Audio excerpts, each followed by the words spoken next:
Gracias por acudir a esta cita en esta sala en la cual hemos organizado un bloque de masterclass.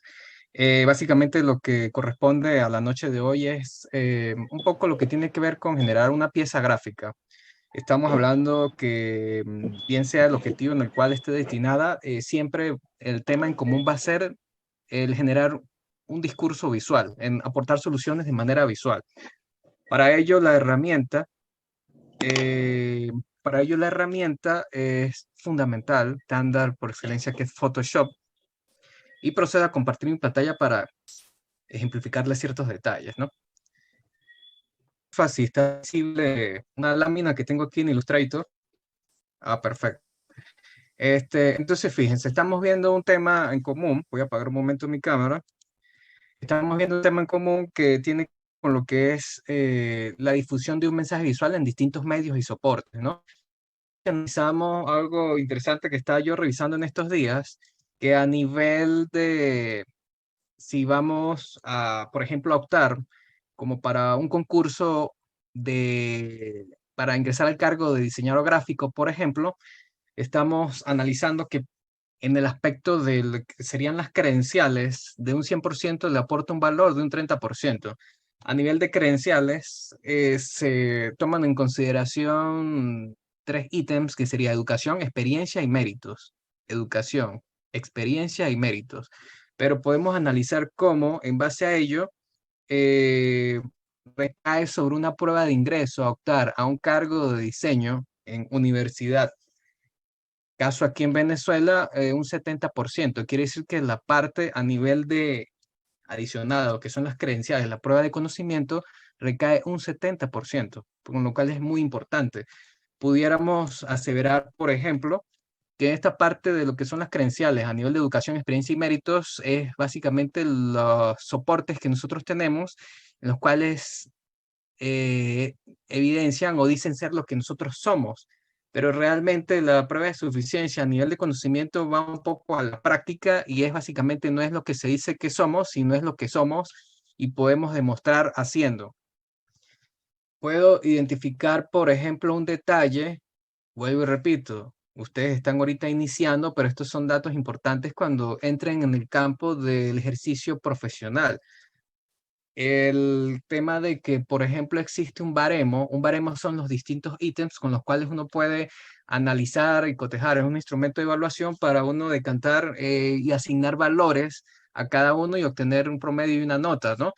Existe un baremo a nivel de lo que serían las credenciales, pero realmente, por ejemplo, a nivel de diseño, está muy empírico todavía el hecho de que exista un baremo en el cual hayan ciertos criterios para uno evaluar una prueba de conocimiento. Entonces, siempre es muy polémico el tema, el tema o el hecho de implementar una metodología en el ámbito de una metodología específica, una metodología en el ámbito del arte, y por ejemplo, vinculado al arte, el tema de la ilustración, ¿no? Porque entran pues muchos elementos empíricos y subjetivos ahí en ese tema, ¿no? Más sin embargo, como estamos un poco en el tema también del marketing digital, el cual se vale de ciertas estrategias para validar eh, todos estos tipos de mensajes que nosotros queremos crear, pues básicamente considero que podemos partir de tres criterios fundamentales para analizar, ¿sí?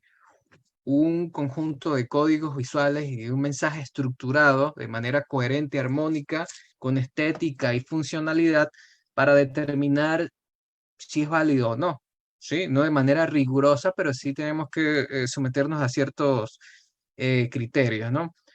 Existen criterios técnicos a nivel de formato, resolución, unidad de medida, cuadrícula base y la imagen, ¿sí? Cuando trabajamos con generar una pieza de diseño o una pieza de ilustración, nosotros podemos comunicar con un gráfico, con una ilustración, con una imagen que nosotros hagamos. Cada elemento de allí no puede estar fortuito, ¿no? Entonces, el soporte visual a nivel de imagen, ilustración o gráfico es muy importante porque recae más del 90% de la asimilación y la decodificación de un código visual al momento que nosotros componemos un mensaje visual, ¿sí? Entonces esto es muy importante. El hecho de tener en mente al momento de abordar una composición gráfica, el tema del formato, el tema de la resolución, la unidad de medida, una cuadrícula base que estipula una estructura visual en el diseño y por supuesto el tratamiento de la imagen, que básicamente me voy a enfocar de manera breve, pero un poco a nivel de la imagen, que es lo que atañe un poco a la noche de hoy, ¿no? Y a nivel de elementos estéticos, obviamente utilizar el color y ciertas armonías con fundamento, las distintas fuentes para títulos y párrafos, y por supuesto el uso de imágenes pertinentes con relación al tema. ¿Sí? Eso es aplicable, como les comento que también tenemos estudiantes de nuevo ingreso y luego se bifurcan en los dos, digamos, líneas académicas, pero obviamente tú vas a diseñar una ilustración, tener ciertos parámetros los cuales tú tienes que identificar y tienes que este, evidenciar allí, ¿no? Por ejemplo, una de las materias en las cuales también se están dando en este trimestre y tiene que ver con la elaboración de un personaje temático. Entonces es muy importante el hecho de establecer las características visuales que este personaje puede manifestar para nosotros con criterios generar un boceto y luego hay un contexto en base a referentes y una ficha técnica que nos haga como ilustrar en palabras y luego de manera gráficamente cómo ese personaje va a estar, por ejemplo, su atuendo, sus características físicas o todo, muchos aspectos que lo rodean en ese género.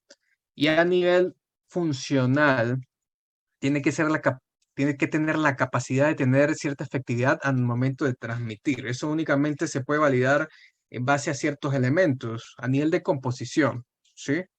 Nosotros tenemos que tener ciertos criterios al momento de componer. También vamos a ver unos allí brevemente, ciertos criterios al momento de componer, porque básicamente eso nos va a ofrecer un mal índice de lectura, de legibilidad. Tiene que, digamos, estar en primer aspecto el hecho de que por más de que tenga ciertos elementos a nivel visualmente atractivos, el mensaje tiene que llegar, ¿sí?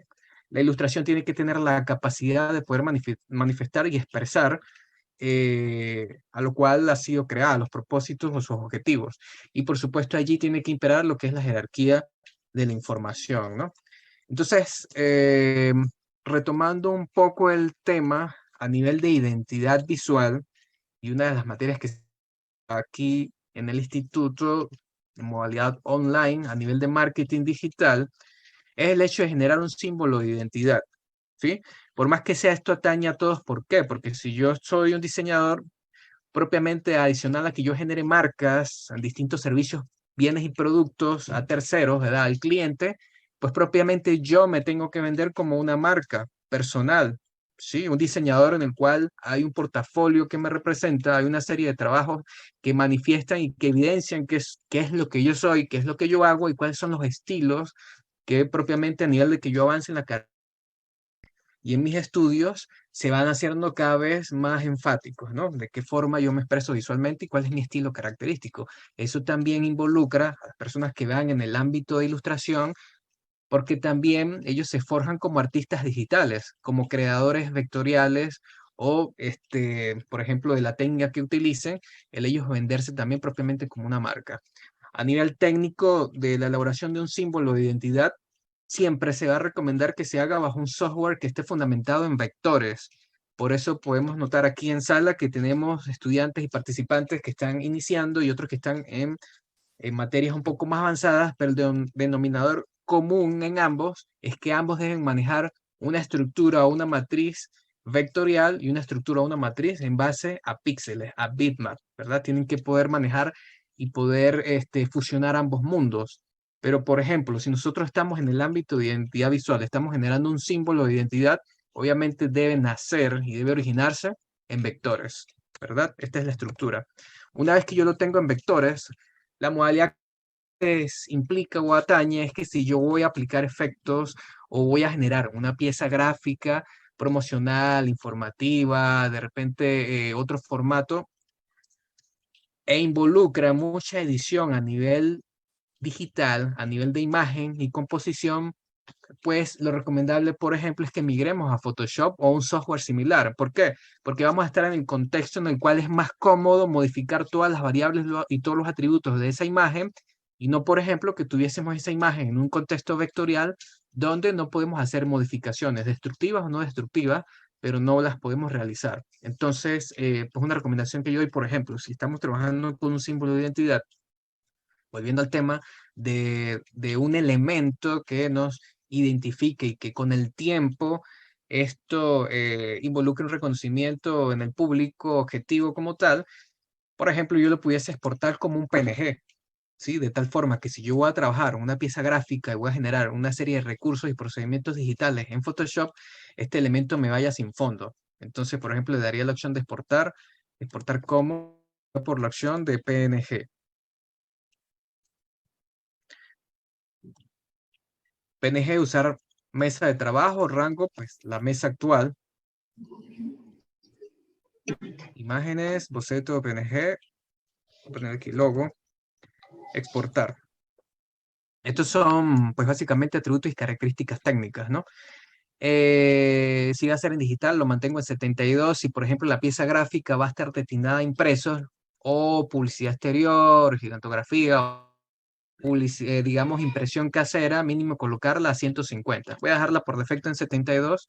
Y una opción que siempre recomiendo es que esté optimizada para ilustraciones supermuestreo, en lo cual me dé una mejor calidad de definición a nivel de detalle. Esto es un ejemplo muy básico y una prueba que yo coloqué a nivel de tener un isotipo y tener, por ejemplo, el texto, a ver cómo reacciona a nivel de calidad. Y le damos simplemente en OK.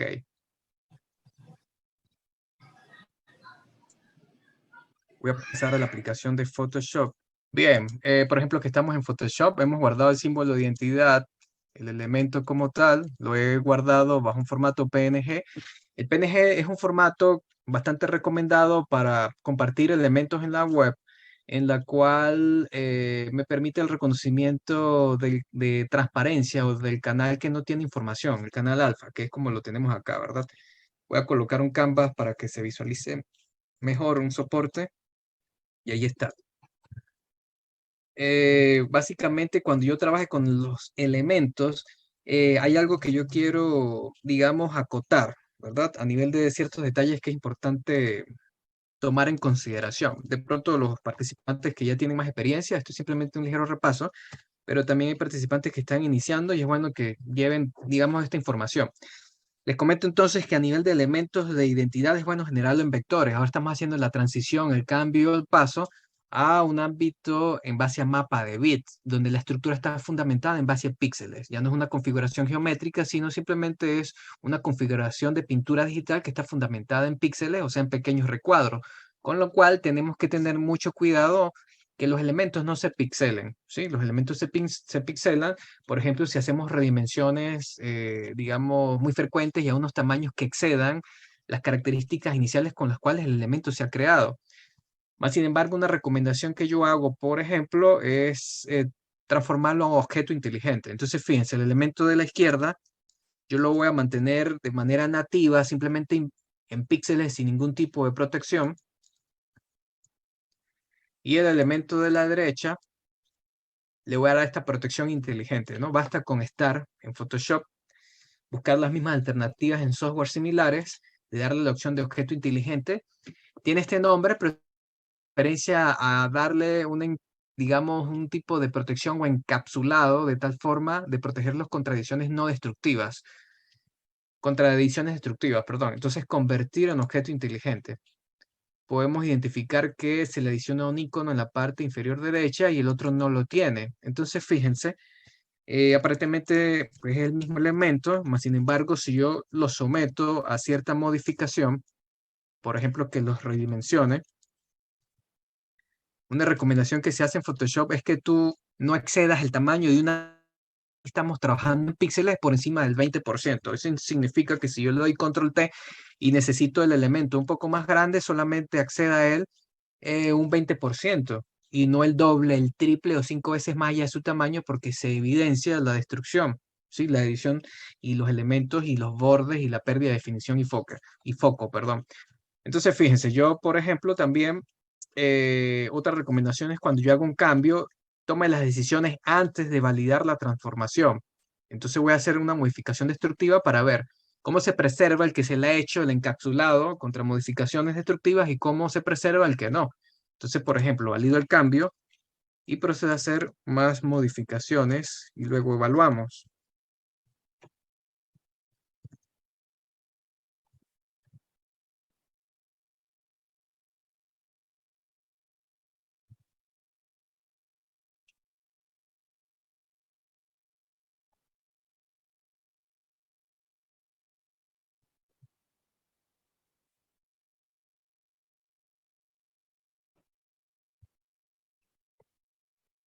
¿Qué estoy haciendo aquí? Definitivamente, pues lo que no debiéramos hacer. Recordemos que pues no se debe someter a muchos cambios o muchas modificaciones, sino, por decir, un 20% y un tamaño que no exceda su valor original. Entonces estoy, digamos, haciendo la prueba para ver qué daño o qué modificación resulta del que no tiene el proceso. Entonces, bueno, supongamos que yo decido dejarlo allí. Una imagen se analiza en Photoshop en un contexto en base a mapa de bit al 100%. Tenemos un botón de control que si damos clic nos lleva al 100%.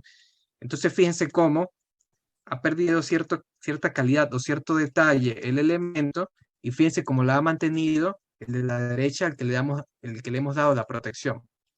Entonces, muy importante, siempre que ingresemos un elemento, que lo tengamos resuelto en vectores, darle esta característica para luego sí poderlo y sí seguirlo utilizando. Bien, otro detalle al momento de elaborar una composición en la cual se fundamente en imagen-texto, si la imagen es lo que recae visual, tenemos que hacerle ciertas modificaciones o cierto tratamiento a nivel de ajustes de imagen, ¿no? Entonces, fíjense, un primer ajuste que nosotros pudiésemos aplicarle a una imagen precisamente tiene que ver con la exposición y los niveles o el rango tonal. Precisamente a nosotros ingresar a Photoshop en el apartado de imagen tenemos ciertos ajustes, de hecho hay más de 22, pero por ejemplo unos que aplican o que estilan sería por ejemplo el de niveles, muy utilizado por ejemplo por los fotógrafos, cuyo atajo es control. Al nosotros ingresar allí tenemos cierta información en el cual se presenta una pequeña ventanilla con un histograma en contraste de la información de color, donde nos atañe tres elementos que fundamentan la gama tonal de una imagen, o digamos la composición a nivel de tonos, que serían las altas luces, los tonos medios y las sombras. Entonces, básicamente es lo que vemos aquí. Si queremos equilibrar la imagen, haciendo, digamos, un resumen de este panel, tenemos tres goteros o tres tomas de muestras, en los cuales tenemos un gotero con una punta negra, una con una punta gris y otro gotero con una punta. Básicamente sería redistribuir la exposición en la imagen que está visible, que está en curso y que estamos editando en base a estos tres goteros. Por ejemplo, tomo el gotero con el puntero negro y hago clic en la zona más oscura. Tomo el gotero con, digamos, el gris o la zona media y tomo como referente un tono neutro de la imagen, ¿sí? Y luego tomo el gotero de las altas luces y tomo como referencia el tono más claro que pudiese tener la imagen. En este caso estoy haciendo clic aquí en unas manchas en blanco. Entonces, fíjense, de esta forma, con el reajuste o la organización de, digamos, a nivel de exposición de estos tres tonos, las altas luces, la gama media y las sombras de una imagen, podemos equilibrar la información de color y la temperatura del color de una imagen. Estos son ajustes básicos si nosotros vamos a generar una composición. Recordemos, por ejemplo, como estrategia de marketing digital, el hecho no se va a resolver únicamente en acomodar una imagen o simplemente hacer una difusión de una pieza gráfica como tal, sino que básicamente a nivel de estrategia de marketing, de mercadeo digital, está en muchos elementos, en muchos valores que la marca quiere transmitir. Pero básicamente, si nosotros está a cargo el tema del diseño y la elaboración, ¿verdad? De una pieza gráfica, de una ilustración, de un elemento que sea contentivo en referencia a una imagen, pues básicamente, si esta es nuestra responsabilidad, por ejemplo, que esa responsabilidad o eso que está a cargo, nosotros tengamos control de todas estas variables, que con la imagen esté correctamente expuesta, equilibrados sus tonos. Si verificamos a nivel de visualizar, fíjense, así estaba antes y así está luego entonces de el cambio. Validamos en OK. A nivel de exposición, por ejemplo, que tuviésemos otro caso, otra imagen, hablando antes de pasar a una etapa de diseño, el hecho de hacerle ciertos ajustes a una imagen, allí mismo en ajustes, a nivel de exposición, el hecho de en exposición manejar lo que son las altas luces, que sería la iluminación, en desplazamiento serían las sombras, las zonas oscuras, y en corrección de gama sería la gama tonal media. Estamos hablando que una imagen a color tiene más de 16.7 millones de colores representados en un modo de color RGB, por ejemplo, en un contexto digital, ¿sí? Entonces, se denomina que es un modo o espacio color muy similar a lo que es capaz de percibir el espectro del ojo humano. Entonces, es importante, ya que tenemos tal cantidad de combinaciones de tonos posibles en un medio digital, en donde el píxel es tridimensional y entran en, digamos, en concepto lo que es la profundidad del color, el hecho de hacer este tipo de modificaciones y ajustes, que en todo caso no son rigurosos ni es algo estricto, sino que también va muchas veces a nivel de lo que es la experiencia a nivel visual y el hecho de ver de que los tonos están correctamente en su justo lugar a nivel de una toma, ¿no? Podemos verificar aquí en previsualizar el antes y verificar el después. Otro detalle, por ejemplo, a nivel de imagen, estamos trabajando con una imagen a color, pudiéramos percibirla que se ve bien. Hay un concepto que es que es la intensidad o vibración del color, que es, digamos, la máxima saturación o digamos que el color esté la forma más al 100%, pues. Fíjense, ese ajuste lo tenemos aquí nuevamente imagen, que serían controles básicos que debiéramos manejar al momento del tratamiento de una imagen, si la vamos a utilizar para el diseño y composición de algún tipo de solución visual. La tenemos aquí como intensidad, no tiene ningún atajo.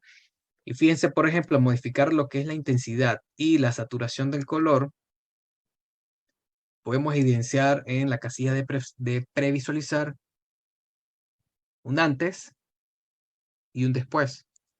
¿Sí ven? Entonces, fíjense, la imagen está a color y la percibíamos bien como tal, pero al aplicarle este ligero cambio, podemos ver cómo ha ganado a nivel de intensidad o vibración del color.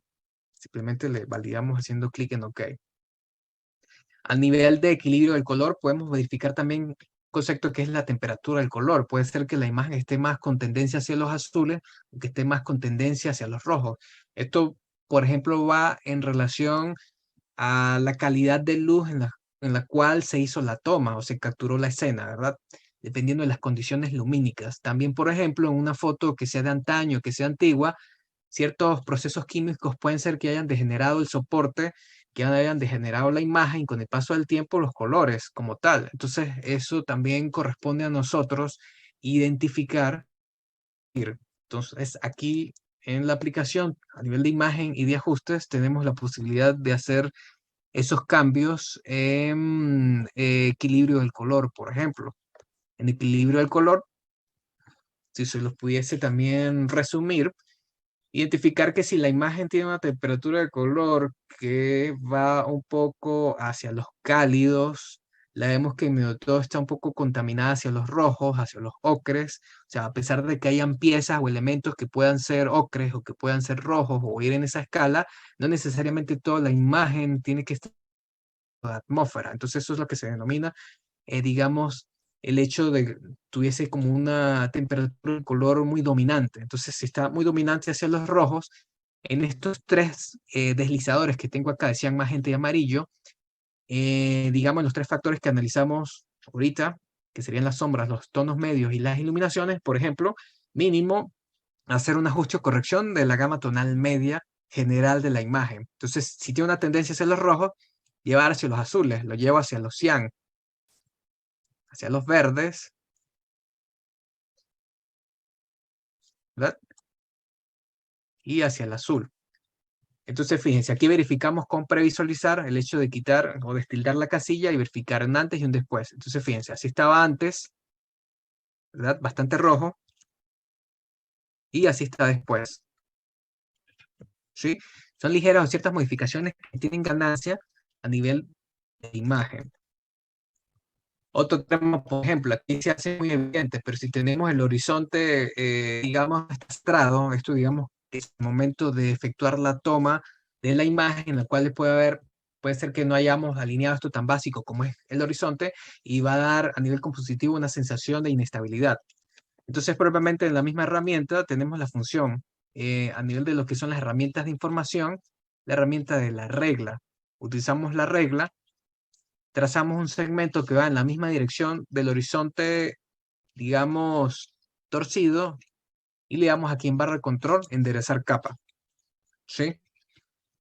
Bien, hay un tema por decir que está en boga o en el tapete como tal, que es lo de la inteligencia artificial. Básicamente hay ciertas opciones novedosas que Photoshop como aplicación está presentando como inteligencia artificial y básicamente entender que el concepto de inteligencia artificial viene, digamos, manejándose de la década de los 50 y en el transcurso de todas estas décadas o todo este tiempo ha tenido altos y bajos, ¿verdad? Ha tenido mejoras y ha de repente perdido importancia o receptividad y ha vuelto a coger auge como tal. Entonces, básicamente la inteligencia artificial pues ya existe y Photoshop viene manejando ciertos algoritmos o ciertos automatismos para, digamos, facilitar ciertas tareas o operaciones al usuario y hacerlas más prácticas y más rápidas, ¿no?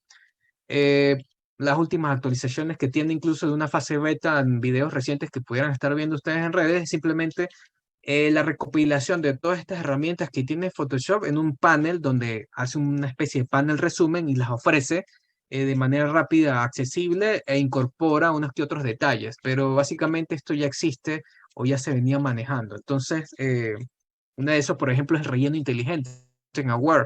El relleno inteligente según el contenido o la información de píxeles que rodea la imagen. Entonces aquí rápido he enderezado el horizonte, pero me han quedado unas esquinas sin completar, ¿verdad? Unas esquinas vacías sin la información. Esto a mí me obligaría a hacer un corte de tal forma que el tamaño o el soporte de la imagen se me reduce mucho, ¿sí? Se me reduciría mucho. Entonces la idea sería complementar estas esquinas de información faltante, dado el enderezamiento del canvas, y hacer ese relleno inteligente. Entonces, ustedes pueden verificar que esta herramienta lo hace bastante fácil, pero ya se maneja. Es simplemente utilizar, por ejemplo, selección rápida, bajo la acción de que tenga desactivado el hecho de que no sea contigua o adyacente, de tal forma que me selecciona las cuatro esquinas. En selección, aumentar esa selección modificándola, dándole una opción de expandir, por ejemplo, unos 3 píxeles para que esa selección sea más amplia de las zonas vacías que podemos ver. Y simplemente desde el menú edición, bajo la acción de rellenar, nosotros tener distintas opciones como básicas que manejamos si estamos iniciando la aplicación, como rellenar con color fondo, ¿verdad? Con color frontal o con color fondo. Si estamos trabajando en vectores, las apariencias básicas de un vector que es relleno y trazo, pero fíjense que luego entonces podemos rellenar con motivos, rellenar con un color en específico y una función que tiene años ya y se presenta como novedosa, como les digo, hacen como un remake o un ajuste de opciones que ya se tenían y se presentan de una forma más cómoda, pero el concepto ya se venía manejando y aquí lo tenemos que es según contenido o relleno inteligente.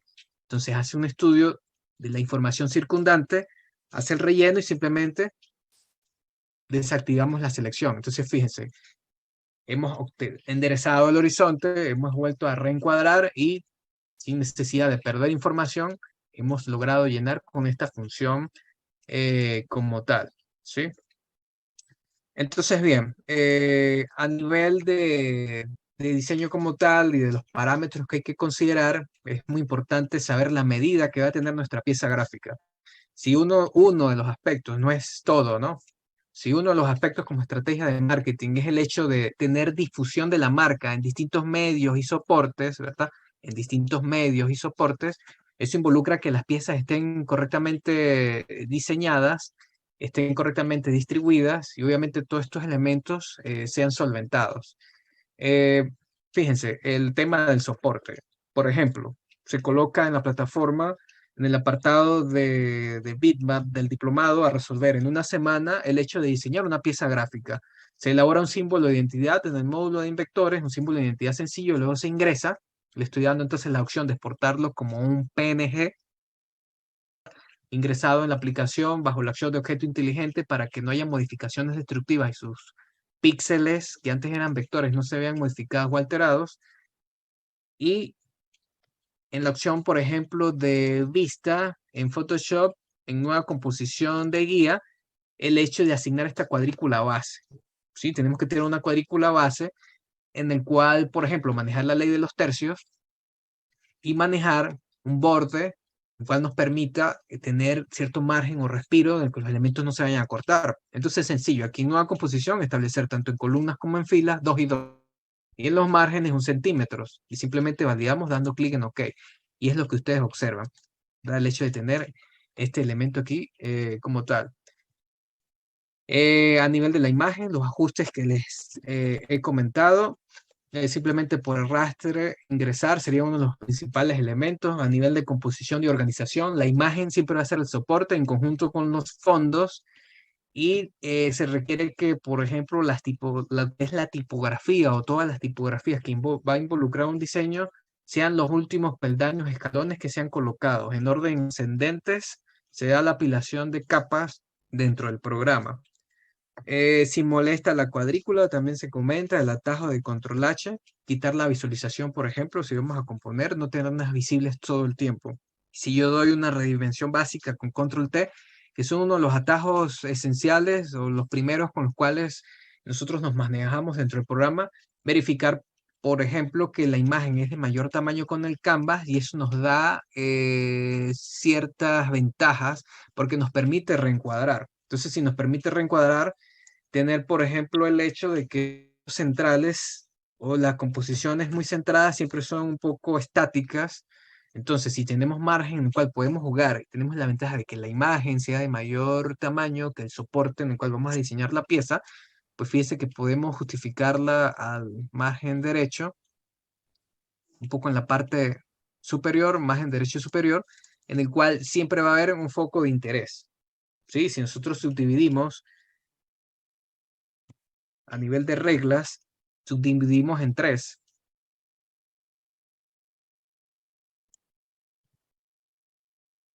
Vamos a identificar que en este apartado, y seguimos haciendo subdivisiones, es donde va a haber mayor centro de interés, mayor punto focal en cualquier tipo de composición. Va a ser la prioridad, la parte superior ascendente. Por lo general, la parte inferior van a ser los elementos como que se están cayendo, sobre todo si están en la parte inferior derecha. Entonces, bien, básicamente a estos preceptos, seguir ciertos elementos y ciertos ajustes como tal. Nosotros lo vimos, ajuste, exposición, dar la iluminación. Y otro detalle, se comenta también, tenemos repositorios en Internet, con lo cual nos permite bajar imágenes libres de derecho. Una recomendación, a pesar de que la imagen esté libre de derecho, que nosotros sigamos editándole a hacerle ciertos procesos. De repente no necesariamente que involucre una manipulación digital o un fotomontaje, pero sí un ajuste sencillo. Pero independientemente de lo que se le haga, siempre va a distar el hecho de que le hagamos algún tipo de proceso, a pesar de que sea gratuito, más autoría sobre la imagen, siempre y cuando más modificaciones se le vayan haciendo.